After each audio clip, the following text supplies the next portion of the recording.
Good morning, friends and neighbors. This is Bill Sorensen here with another little quick blurb on state and local politics. Today, I want to talk real quick about the bill 1089 up in the North Carolina Assembly. There is so much confusion and misunderstanding about what this bill actually does, and it's actually supposed to put a referendum up before the voters in the November election. Folks, it's smoke and mirrors. This is what it does and doesn't do. Latest revision, those things change up there is it mandates the assembly to come up with a cap on property taxes in the future. So basically, what it means is zero relief for property tax counties, counties with real high property taxes and issues now, and it's gonna morph into some other things and evolve. But that's what it is. Basically, I see this as a virtue signal from the Republicans. I am a Republican. I definitely don't like paying property taxes. It's a virtue signal to say, hey, we're doing something about it. This is what politicians do. And I can talk to that because I am one. They talk all around what they're going to do, and then they throw up a flag that makes you think they're doing something. But basically, that law, if it's approved by the voters, won't do a thing. It says in the future, the GA, the General Assembly, can set the maximum uh, property tax rates. Now, that's not really the main issue to me about why I oppose this referendum. The state of North Carolina uh, is a is modeled sort of after our federal government. We have a House and a Senate. We have House and the Senate too, and it's basically supposed to be a republic. But what you have right now is a group of Republicans up in the General Assembly are consolidating the crap out of power.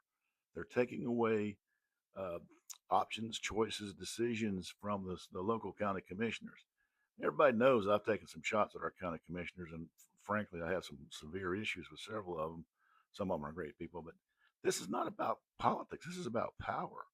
You cannot sit there and tell yourself, we will never accept more than this for revenue, no matter how bad the house starts to fall apart or how bad the car needs to be repaired.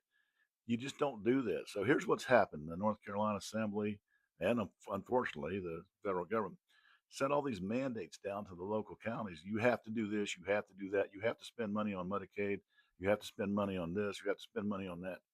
And then they're choking their responsibility, the state and federal government's responsibility, and shifting more and more of the burden to our county commissioners. I vehemently oppose this referendum.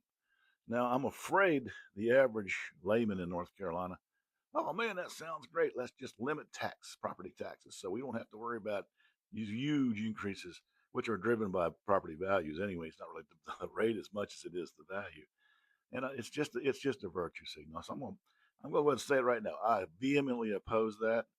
I support maintaining control of local monies and local obligations to the local county commissions.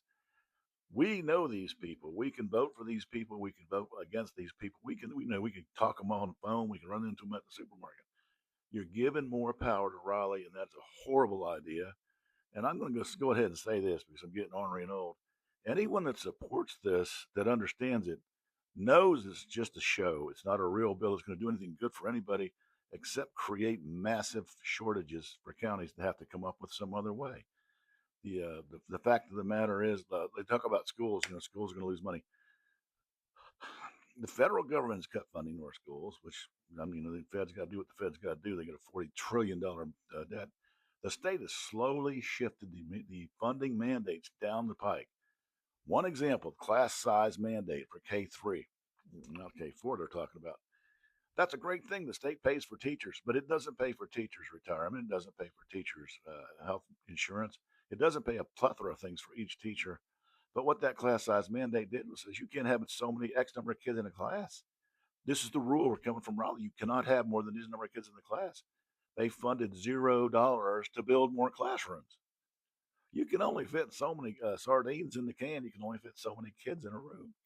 This is what I'm talking about unfunded mandates. I'm off track a little bit, but that's an example of Raleigh making life suck for our county commissioners because they're supposed to come up with money, suck for our schools, and suck for us as taxpayers instead of doing what they need to do. So, I mean, that's my rant for the day. But the referendum on property taxes, it's BS.